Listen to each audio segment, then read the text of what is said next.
Good morning and welcome to our recording of the Family Meeting Podcast. We're glad you're with us today. Hope everything is going great in your life. Spring is in the air in Florida. I don't know where you're watching from. Yes, love is in the air. We're going to talk a little bit about love languages, and how it applies to the bedroom. This might be the best episode ever. This is not the episode that you want your kids with you. So if you have kids with you watching on YouTube, this is where you push pause, be like, bye kids, go play. And we have a bunch of illustrations to show you. No, we don't. Yeah. I got some surprise illustrations. Yeah, no, he doesn't. He's all talk, trust me. Live shows. What? How to go through the survey? Oh, okay. Jeez. Your mind goes straight to the gutter. Yeah, we do have a quiz that we're going to talk about on today's episode, so hopefully that'll be helpful to you. And we'll drop a link so you can take it for yourself. Mm-hmm. We're going to do the love languages quiz for our family day this Friday, so that'll be fun. I'm looking forward to it. But we need to get into this episode. Thanks for watching. Here we go. But before we do, we need to have a conversation. Do we, though? We do. Okay, what's the conversation, Thomas? So, I was on social media, and one of the questions I'm asking right now is, what is it that you think or believe or feel that has everybody staring at you like you're insane? So, what is it for you?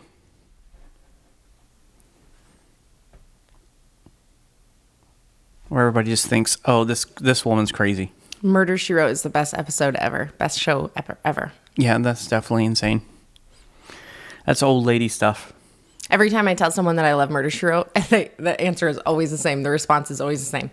My grandma loves that show. Yeah. Everybody. Any fans? Unless they're in their 70s. Then they're like, I love that show. Any fans of Murder, She Wrote out there? Come on. Where are my fans at? Come on. Oh, where are my peeps? You're the only one. No, there's tons. Look at tons of them. Thanks, guys. So here's mine. Yeah, coffee's disgusting. Coffee's gross. Hot drinks are gross. Like it just shouldn't gross. happen. You're disgusting. Well, no one's arguing that. The two don't have to be opposites. Yeah, exclusive. You can call me coffee because I'm disgusting, but I am hot. Yeah, you are. So, which leads into the episode we're going to talk about. Heat in the bedroom. Are you ready? Yeah. Let's gather around, everybody. It's time for a family meeting. The Family Meeting is a show that's all about family relationships. We're the Osterkamps. I'm Thomas, and this is my wife, Steamy. Hello and welcome to our family. Welcome to episode 180 of the Family Meeting Podcast. We're glad you're with us today. On today's episode, we're going to discuss love languages and sex. This topic has you tongue-tied. It does. Now listen, we're going to talk about some steamy stuff today, so get the kids out of the room. Turn off this episode. This is not one you want to listen to as a family. Maybe you should have told them that before you said sex 8 times. Yeah, sorry. Sorry if you guys have to now have a conversation with your kids that you weren't ready to have. Mommy, what's sex? Yeah. Yeah. Sorry, everybody. Ask the Osterkamps, honey. Yeah. But most of us are aware of the book, The 5 Love Languages by Gary Chapman.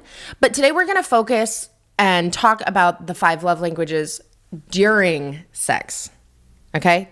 We're going to talk about each one and how understanding them can spice up the bedroom. So, like we said, this is not an episode for kids to listen in on. So here's your warning to get the kids out of the room if they're nearby. So, great book. We'll get into that in just a second here. But before we do, we're always, this is an episode on marriage and an important part of marriage. A lot of issues can be caused by not understanding what we're going to talk about today. But we're encouraging people all the time, work on your marriage. Work on your marriage. Yes. And we're excited to be with James Howell and the people of Heritage in Byram, Mississippi, April 19th and 20th. for their marriage conference, just a month away.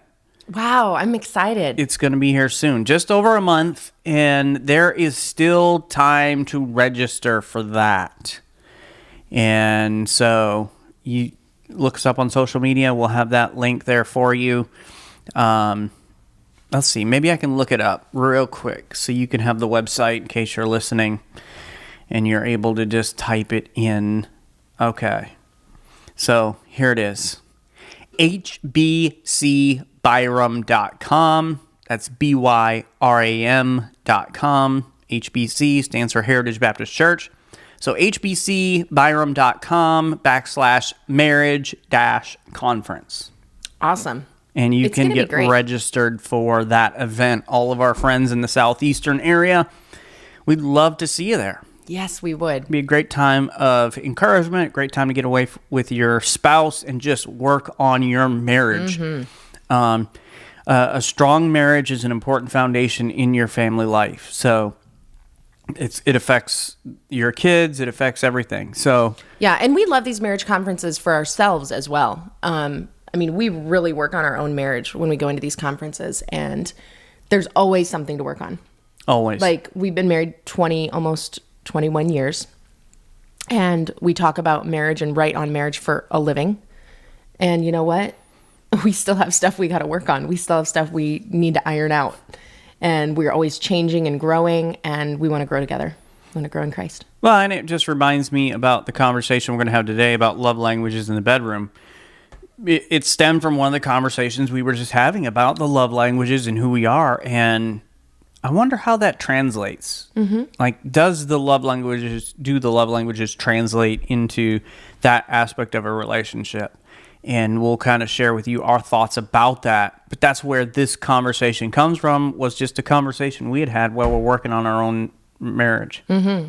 And before we get into all the steamy stuff about the bedroom, first, we must understand what the 5 love languages are, and we must know what our love language is and what our spouse's love language is, because this is an essential part of bringing them into play in the bedroom. You've got to know what yours is, you've got to know what your spouse's is, and vice versa. And there's a really simple test you can take to reveal your love language. Now, first of all, Thomas, can you share with us what are the 5 love languages? Because maybe somebody's never heard of these. Okay, so 5 love languages off the top of my head are acts of service, words of affirmation, touch, gifts, and quality time. Quality time together. Quality time is the last one. Yep. That's all 5. So basically, the premise of the love languages is that you and I we all have a certain way that we receive love most effectively, where like it feels the most loving when my spouse does this or does that. Okay, so Thomas and I both took this quiz that we have for you. We're going to put it in the show notes so that you can get it easily. And actually, we're going to have our kids take this quiz on Friday, on our family day, which is coming up in just a couple of days here. And we believe that we already know what our kids' love languages are, but it'll be interesting to see the percentages. Yeah. And that's why we really enjoyed this quiz, because as I was preparing for this podcast, I wrote down Thomas's love languages in order of most to least. Of what she thought they would be. What I believed they were to be. And sure enough, when he sent me his results, all I had to do was fill in the order, the numbers, because I had them in order exactly right. So we have talked about this and studied this for a long time, but this was our first time taking a quiz where it was like this percentage of this and this percentage of that. So it was really interesting. So even if you already know your love languages, this quiz I think will be interesting to you. We're also going to share in just a minute kind of what the quiz says about each love language. So this I think is going to be helpful to all of us. I'm going to share my results first, and then Thomas will share his. So my very strongest love language is acts of service. This means that I receive love best when someone does something to help me. I was 37% acts of service. Next was 33% words of affirmation. So after having someone do something nice for me, the next thing that I really receive love is when someone says the words, I love you, or positive something, positive things. I want to hear the words. And this can also be written. Right. Written Yeah, words, written not word, necessarily yeah. just verbal. Next for me was much, much lower. 17% is touch. So that would be like an arm around the shoulder, a quick hug, holding hands, and such. Next for me was 13% quality time. So you don't have to spend a whole lot of time with me as long as you do the dishes. She's like, I don't care if you're with me, just do something for me.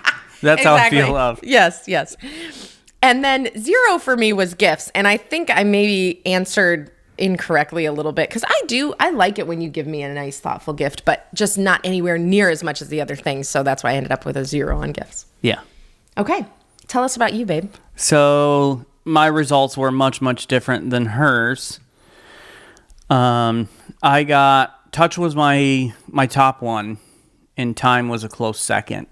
So touch was at 37%, time was at 33%. So those two are very important to me, is time spent, and I want that closeness of physical touch together. So we were talking about this morning about our dog, because our dog often sleeps with us, and so Lysandra was complaining to the girls, like, you guys have to take the dog more often, because I sleep on, this is Lysandra talking, she sleeps on the edge of the bed. I get as close to possible as her. We have a king-size bed, but he's right next to me on my side. And then the dog lays at her feet, so she has no space. I have like a little corner. It's a good thing I'm not tall. Yeah, but touch is important to me, so I'm constantly trying to find her. And so she's on the edge of the bed, and I've got 3/4 of the... Actually, Yes. we probably have 3/4 of our bed not even being used. That is true. Because touch is that important to me. I'm always looking for how I can get close to you. Yep. When we sit at a restaurant, this happened, we were out at a job yesterday. We were out of town, and so we stopped at a place for lunch. And, hey, there's 2 of us. Can we have a booth? And, of course, the hostess gets there first, and she starts setting out the stuff, one on each side of the table, and we sit down next to each other. We always sit next to each other so that we can be right next to each other. We can touch. Yep. And he sits right up next to me, even though it's a huge booth, Yeah. which I don't mind at all, but... The chair that we bought, we have a love chair that's in our living room. Yep. That we bought, so we can just sit right next to each other. Touch is and then time. Time is your next one. Time is the next one. And then At 33%. the last 3 were words at 17%, gifts at 13%, acts of service was 0%. And so you see, my least is Lysandra's most important. And part of just doing this in general, and understanding your spouse's love language is understanding how you can speak love to them the best. And so acts of service aren't on my radar at all. And that has been a long process for me to understand that and to step up in that area of our relationship. Because like we joked about, Lysandra, as far as time and touch and all that, those are lower on the spectrum for her. Do something for me, say something to me. Those are the things that are most important to her. How long have we been doing our podcast for, Thomas? A long time. 4 years. 4 Yeah, years? 4 Okay. years now. So 4 years we've been doing this podcast. Even before that, we've been speaking at marriage conferences. So we have been focused and talking about marriage for a very long time. But I can say this. In the last, I want to say 6 months to a year, Thomas has like transformed himself. Through the Holy Spirit, I know, but Thomas has like gone out of his way to show me love by doing things to help me. It has been amazing. Like I can absolutely see it. I can absolutely feel the love from it. And I don't know if it has to do with me working more than in the past or what, or if it's just you're trying to do better. But it has been amazing. So no matter how long you've been married or how much you know or think you know about marriage, it can always get better. And I feel like our marriage has gotten better because I'm feeling all this love from you, from the way that you are helping. Yeah, and even the job yesterday that I talked about, it's not a job I had to go to.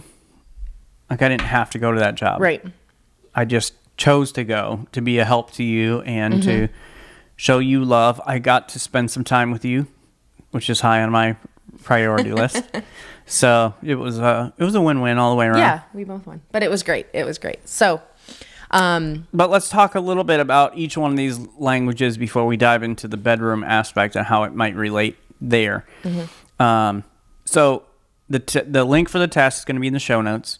Some of you have already jumped ahead and are taking it and just have us on in the background. That's great. Here's what the test says about each language regarding service. Can vacuuming the floors really be an expression of love? Absolutely. And it took me way too long to realize that. Anything you do to ease the burden or responsibilities weighing on an act of service person will speak volumes. The words they most want to hear, let me do that for you. Is that true? Oh, I love, yeah. Well, you like to do things yourself also. I like to do it myself. I like to hear these words. So for me, it's not that phrase. It's how can I help?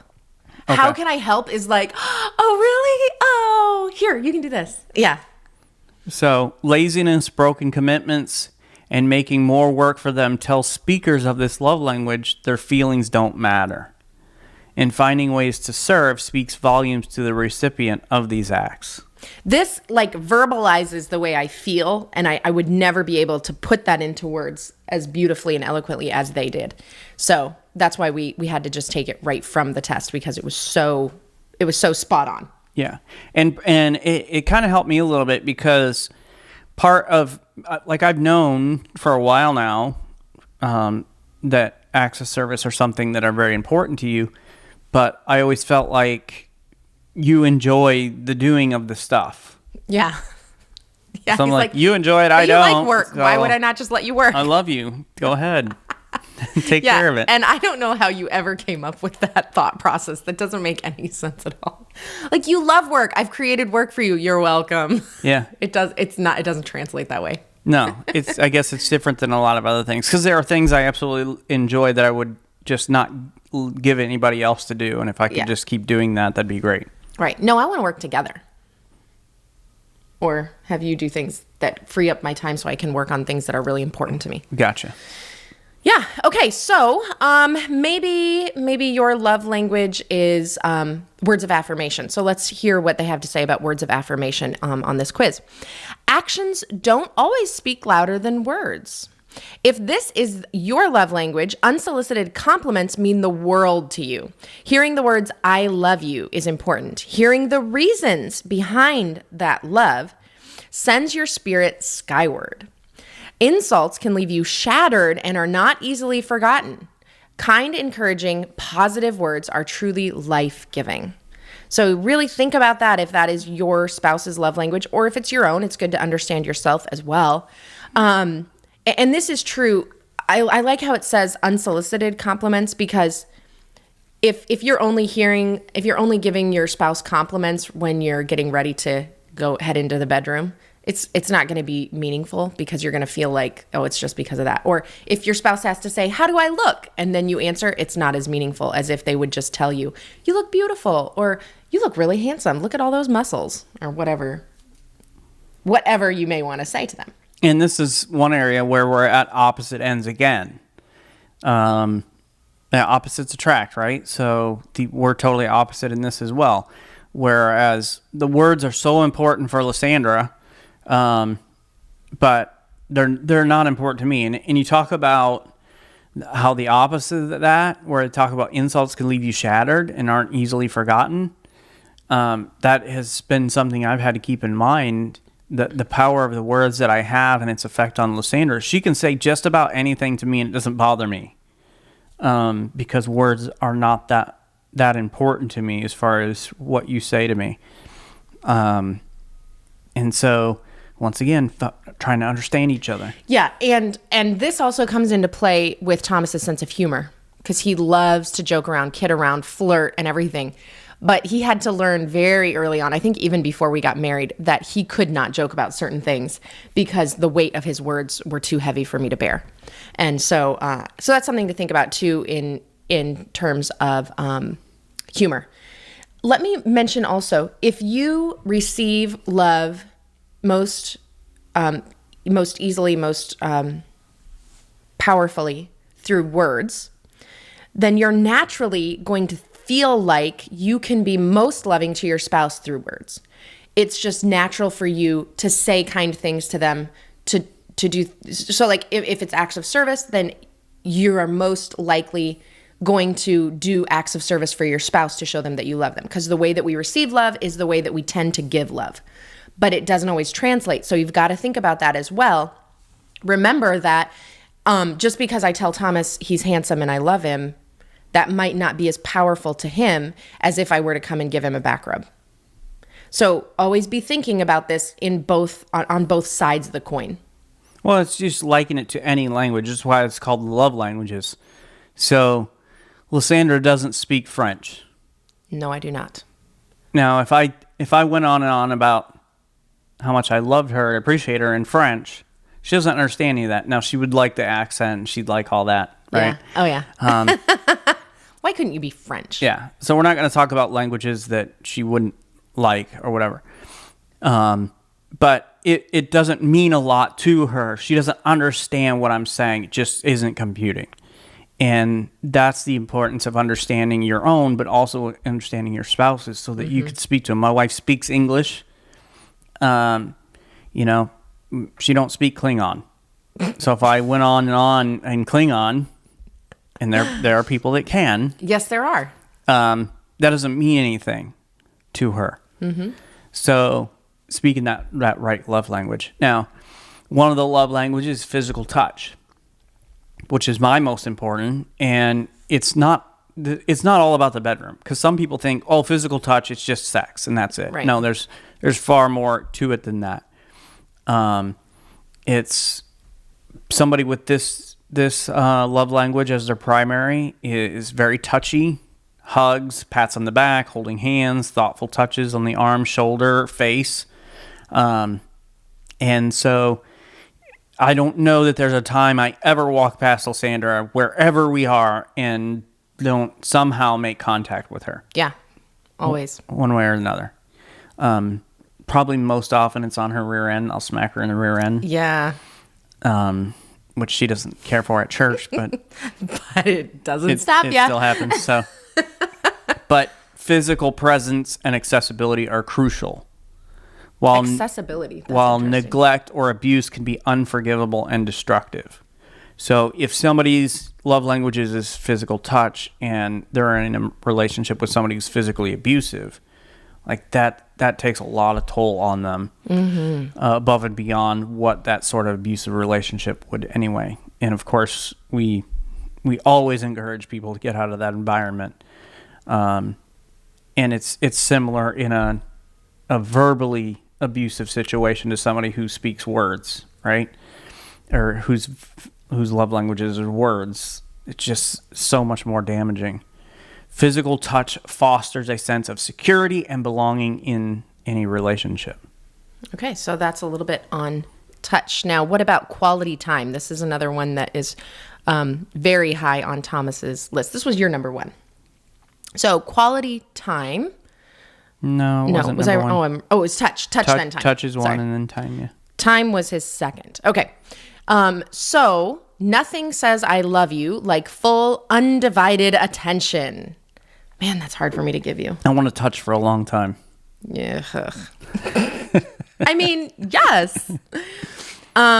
Being there for this type of person is critical, but really being there with the TV off, the fork and knife down, and all the chores and tasks on standby makes your significant other feel truly special and loved. Distractions, postponed dates, or the failure to listen can be especially hurtful. The love language of quality time also means sharing quality conversations and quality activities. And you notice they use the word quality quite frequently there. Yeah. Now you like it when I just am near you, even if we're watching separate shows or reading separate books. Yeah. You like that. But you like it a lot more when we are interacting or engaged together. Yes. Yeah. Yeah. Mm-hmm. So, and that one's hard for me sometimes because I'm a busy person. I like to work and get things done and have the house clean and have everything in order. And so it's hard for me sometimes to sit with Thomas. But it's getting easier the older I get. You have a lot less energy. I have less energy, yeah. I'm seeing it already. And then the last one we want to talk about, the last one I mentioned is gifts. Because some people, that is the primary love language for them. That doesn't mean that they're materialistic. Doesn't mean that they're shallow. That's just the way that speaks to them the most. And it's the idea of thoughtfulness and effort behind the gift. So it doesn't have to be this huge extravagance. Not necessarily they want you to take them on a shopping spree all the time. The point is they want to know you thought about them, that there's some effort there. If you speak this love language, the perfect gift or gesture shows that you are known, you are cared for, and you are prized above whatever was sacrificed to bring the gift to you. That's a great way to put it. So a missed birthday, anniversary, or hasty, thoughtless gift would be disastrous. And so would the absence of everyday gestures. Gifts are visual representations of love and are treasured greatly. And this is like any other of the love languages where you often have people married that are opposite ends of the spectrum. And we have some friends like this where gifts mean pretty much nothing to him. Mm-hmm. And gifts are very important to her. And so, once again, it goes to, I want to know myself, and then I need to know my spouse as well, just on these love languages. And now that you've got a little bit of a grasp on this, we can take this to the bedroom. All right, so let's take it to the bedroom. All right, now we get to the nitty gritty. Okay. Let's think about ways that you can speak more meaningful love to your spouse using their love language while having sex. So you are thinking about your spouse and their love languages. Now, you're not thinking about yourself. You're not thinking about your love language right now. Right now, you're going to think, how can I make sex better for my spouse, knowing their love language and bringing their love language into the bedroom? Yeah. So we're going to talk about each 5 love languages and ways that you can use them in the bedroom. We're going to be careful to keep our G rating, but we also want to give you some good ideas. Yeah. And so no kids around, I hope. They won't be for long. So obviously when people talk about sex, physical touch is the first thing that they think about, obviously, because it is very physical. There's nothing else that people do together that is more intimate as far as the physical act of sex. And so that's often what we think of. And so, but there's more to it than just doing the deed, right? Yes. When physical touch is your primary love language, you want to spend time cuddling, massaging, holding hands, having that close contact. Means a lot to you. Yeah, and this feels like such an obvious, like, of course, physical touch would come into play in the bedroom. But if that is your spouse's number one love language, take a little more time next time to caress them, to touch areas of their body that you may not have touched before. Nowhere is off limits, right? I mean, yeah. Well, I mean, like touching you want to talk your with back. them. You want to talk with them about that, but yeah, you don't care where I touch you anywhere, but you don't like your nose being touched, right? That's like your thing. It used to be more so than now. Yeah, I'm not a big fan. Now, like, don't boop him on the nose. If it's not you, I don't want anyone to touch my nose. Right. Like even the girls, I don't like it. Sometimes they used to when they were little they too. mess around and do that. And of course, they're my daughters, so I would not make a big deal out of it. But yeah, I don't know what it is. Something I don't want your nose. I don't want people to touch my nose. Got to think about his nose, yeah. And you don't want anybody to like be touching around your ears. Get out of my ears, like. And you have this weird phobia about your throat, also. Yeah, I feel like I'm being choked if I have a turtleneck on or if I have like a tight top. Which, if that's your thing, that's fine, but that's collar. Definitely not her thing. Yeah. So, yeah, exactly. So, you want to talk about it. Talk about where you enjoy being touched, or where you're just like, no, please don't do that. Absolutely. So, yeah. If I have a finger on Lysandra's throat, I was just putting my finger up there, and she like backed away from the mic. You heard it. Yeah, I don't like it. So, when it's not just, hey, any old touch will do. Like there are certain physical touches that mean a lot more. There are some where it's just like, that is not pleasant to me at all. That doesn't speak good things to me. The other thing to think about when in the bedroom with touch is some people love like a light fingernail scratch. Some people love an open hand touch. Some people want a more like hard aggressive scratch or whatever. Think about that with your spouse, or maybe they like everything and you can, mix it up. But part of the conversation is saying, okay, what touch speaks the most to you? Mm-hmm. Like, what do you enjoy? What don't you enjoy? Mm-hmm. And if yours is physical touch and your spouse's isn't, that's a lot more difficult. You have to think about that. Mm-hmm. Mm-hmm. Right. Okay. How about words of affirmation in the bedroom? This is interesting because some people, they may have words of affirmation are the most important thing to them, and their spouse is very quiet in the bedroom. Maybe they don't speak at all in the bedroom. There can be people like that. So this may be something that you could bring into the bedroom next time, is some more words. Now, this is more than just dirty talk, although it could be. Now, some of us, like for me, words was a 0. So for those of us that words aren't necessarily the thing, like give us some examples of some ways that we can communicate to those of you who words are very important, that we can use to kind of enhance the sexual relationship that we have. Absolutely.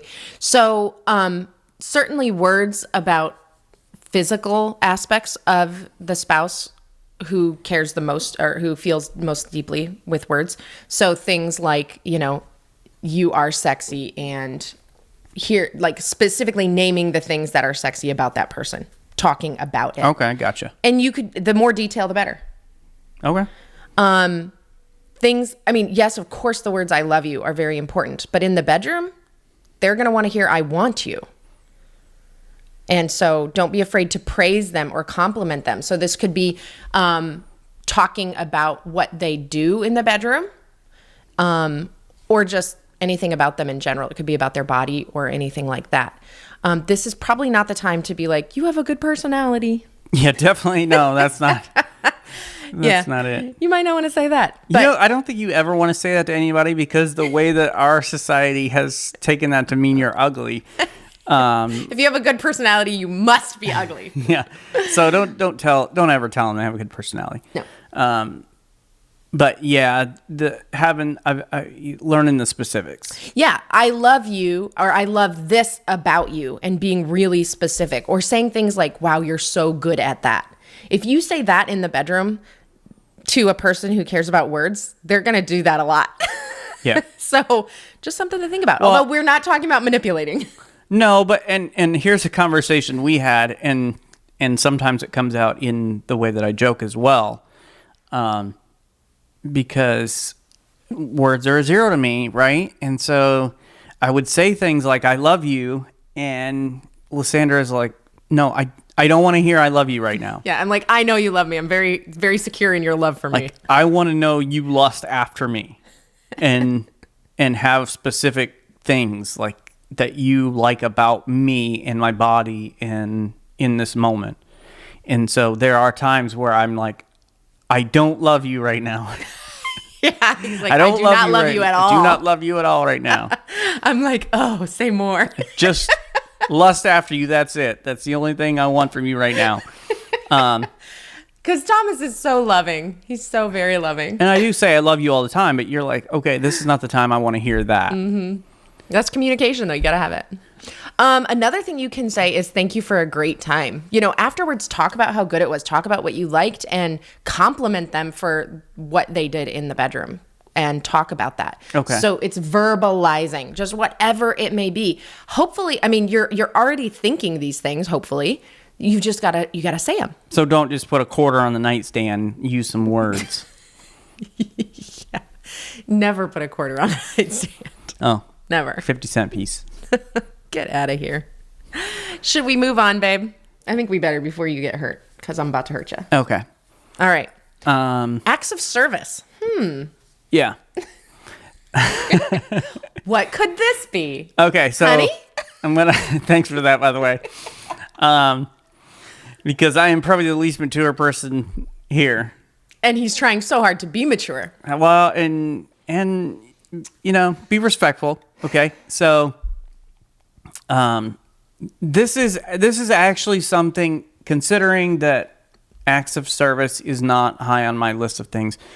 I'm going to pat myself on the back when it comes to sex, because acts of service is something I excel at in this area of our relationship. Agreed. I am not good at cleaning up the kitchen or remembering, even noticing the dirty dishes.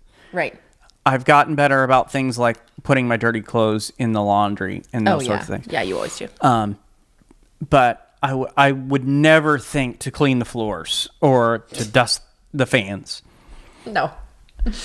But when it comes to our sex life, acts of service are a high priority for me. Yes. And so maybe have one session where, hey, this is just about you. I'm not going to take anything for myself right now. It's going to be about you. And you do something to set up that time together.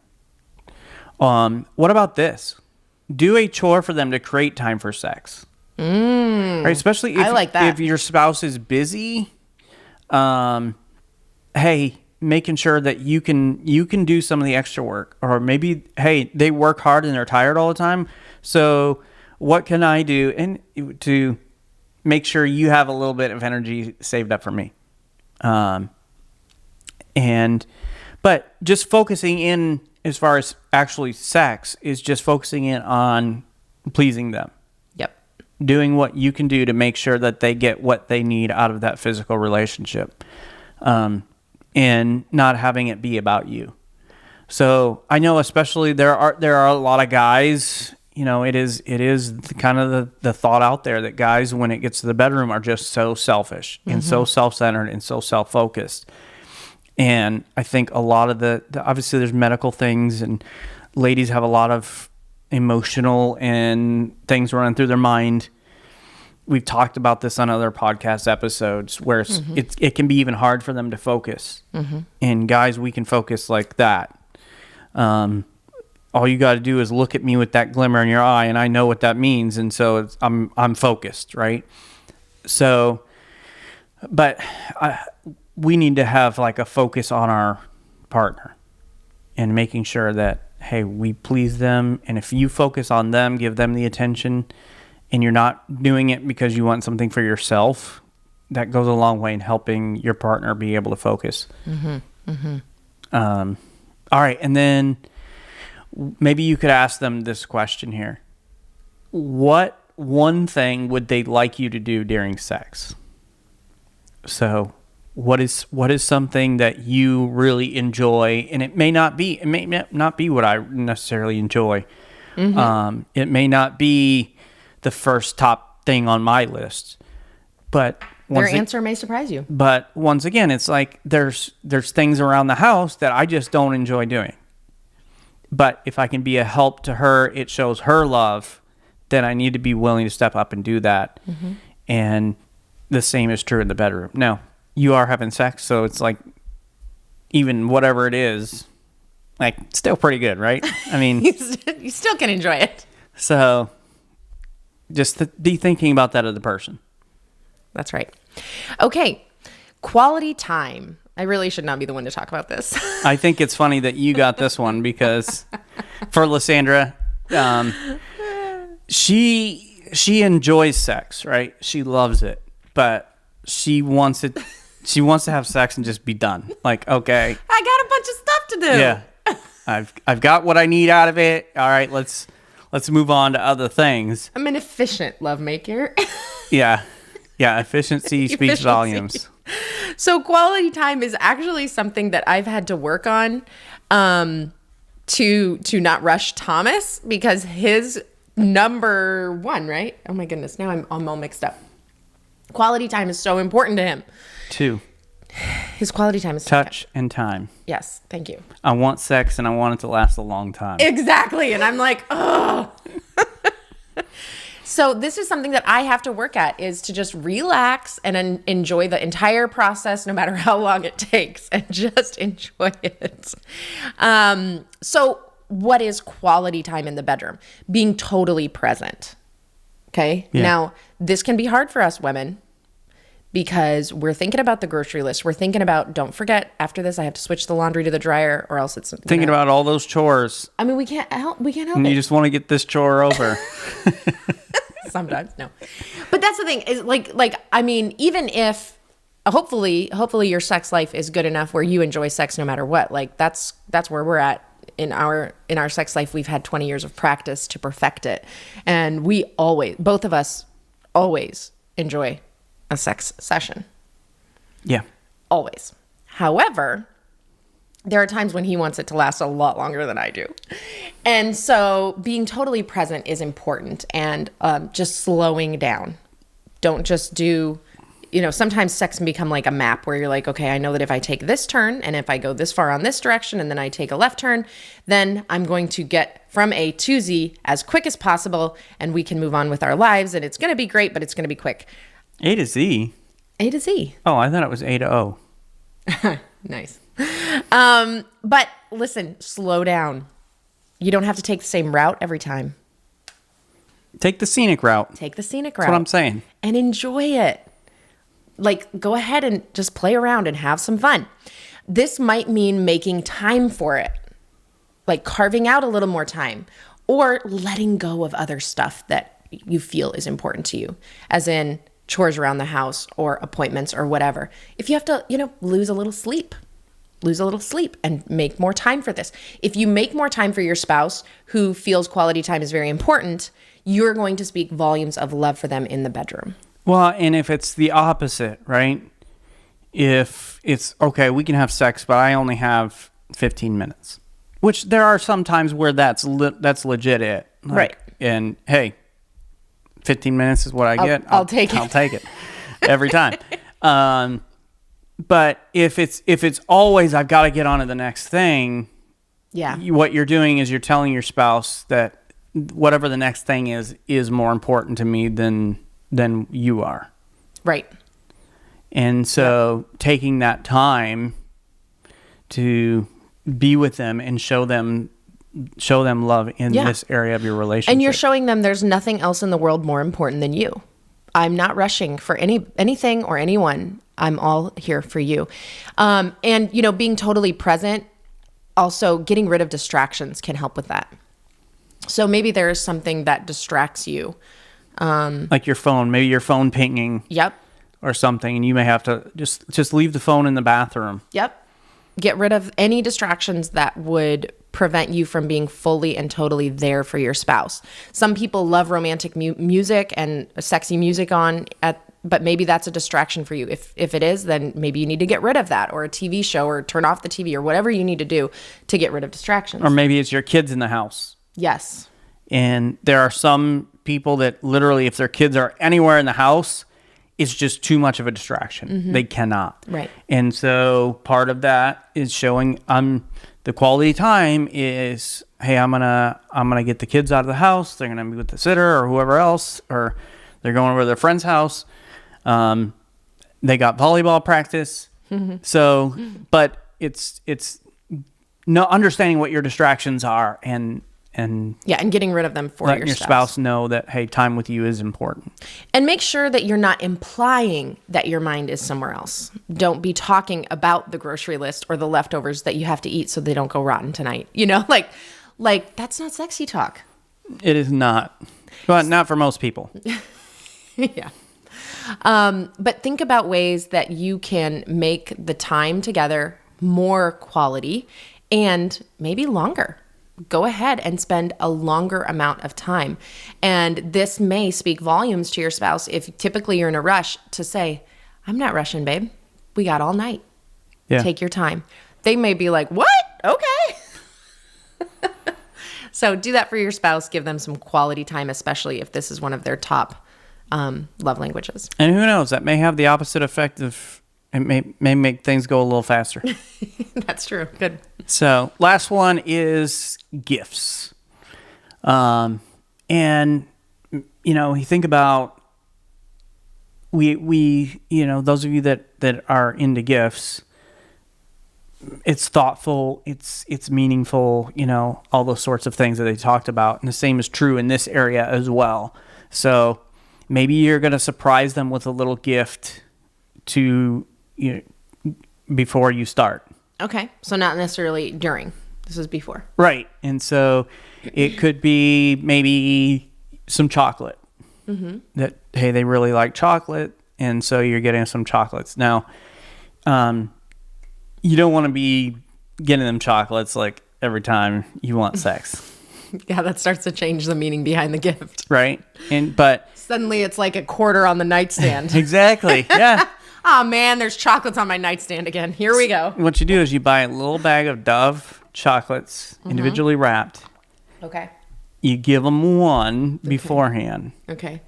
And then based upon how things go, how well they do, then you leave that, a certain number on the nightstand afterwards. Okay. It's kind of like a 5-star review. Yeah. You want to get 5 more Dove candies. So, yeah, exactly. There you go. You got it. So, but okay. that was only a 2 chocolate session. So, allow me to tell everyone when Thomas is being sarcastic and making a joke, please do not do this at home.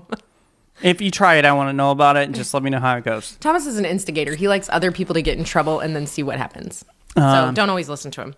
But maybe it's like a new outfit, like something to wear for sex. And it makes me wonder if a man's love language, if their number one love language is gifts, if a woman got her husband something to wear for sex, if he would enjoy that.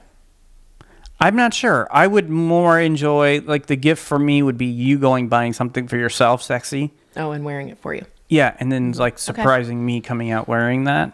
I mean, I enjoy that anyway. Gifts are not my thing, but I always enjoy that. It would be this is one thing you've got to know your spouse as well. Okay. Because when we talk about gifts and an outfit, I just would never. You're very particular about what you wear, and then how you look in what you wear and how you feel in what you wear. I haven't in a very long time went and bought you like some lingerie or something sexy to wear for sex. Because I wouldn't want that to go poorly. First of all, I wouldn't want to buy the wrong size or the wrong thing and you didn't feel good in it. And then it would not make for a pleasant time. No. But one thing I could do is I could get you maybe a gift card or something to a shop where you could go buy the lingerie or whatever else. Yes. Or take your spouse there. Yeah. You could take them there. And have them pick it out or whatever. Because it really depends. Like some girls, they just don't care. Like if you just buy it for me, I feel good, I'll wear it. And I think that's rare. I'm sure that there are girls out there like that, but that's got to be rare. So for women not to like. I mean, there are women out there that are just confident in who they are and all that, very pleased with themselves and how they look. And so that would mean the world to them, I'm sure. But I like the thought process of taking you out somewhere to get something. It would be a lot for me to do that because I'm so uncomfortable. In the aisle or in the store. Yeah. I feel so uncomfortable. And I don't know if that's just how I grew up or what, but. Some people, though, that whole process of picking out an outfit together can be the start of the foreplay. Yeah. Right there. And so. This could be a good idea. Right, what other gifts? Opportunity for you. Maybe it's a new set of sheets. Oh, yeah. So, like, you're going to spend some time in the bed and get some sheets that feel nice and everything else and kind of help set the mood, not the scratchy, itchy type of stuff, but the hopefully you don't have that on your bed smooth anyway. And soft and whatever. Or maybe it's a perfume or cologne. Like, I really enjoy the way that you smell in this perfume or this cologne. And just can help enhance the whole situation. Or maybe it's sex toys. Yeah. Now we get this question often: Are sex toys okay in a Christian marriage? Yeah, I think so. I think so too. Once again, it goes back to the conversation you have with your spouse and what they feel comfortable with and all those sorts of things. And so, yeah, I wouldn't surprise my spouse with something when we've never had the conversation about sex toys or things like that. Yep. I'd have a lot more questions about you if you just surprised me with some stuff and we've never talked about it. It would probably have the opposite effect of what you were hoping for in giving that gift. Right. But for some couples, like that's, or some individuals in the relationship, like that's something that means a lot to them and they enjoy things like that.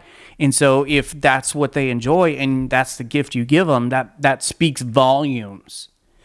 And so once again, just as it is with the other love languages, understanding your own and your spouse's can go a long way to enhance your physical relationship with each other.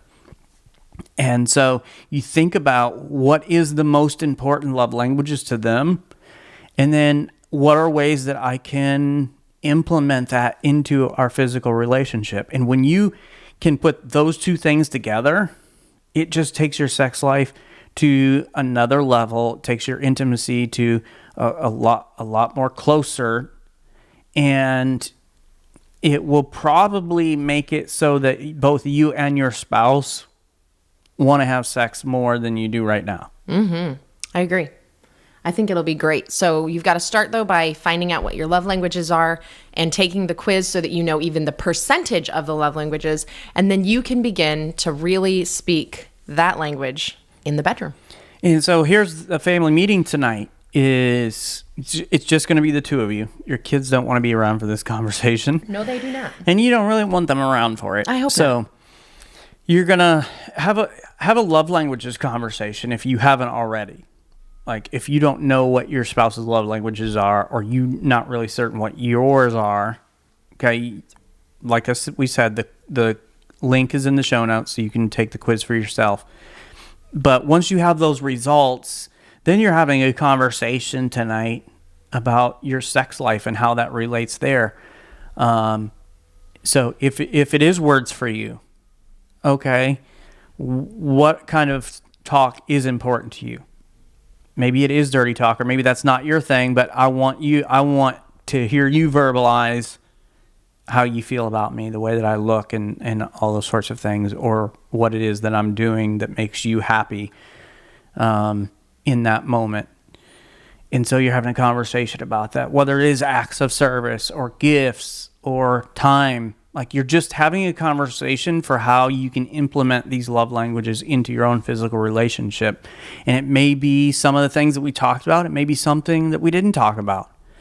But this is what speaks most to you. Physical touch. All right, where do you like me to touch you? How do you like me to touch you? And all those sorts of things. Thanks for joining us today. Please go and subscribe to the Family Meeting podcast from your favorite podcast provider.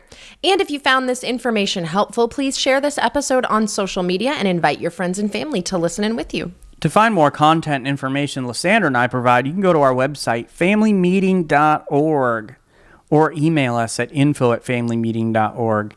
If you'd like to shoot us a text or call us, you can send a voice message at 904-257-3062.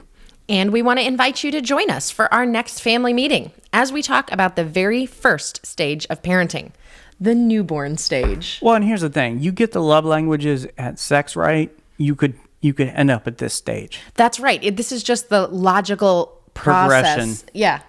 First it's the bedroom and then it's the newborn stage.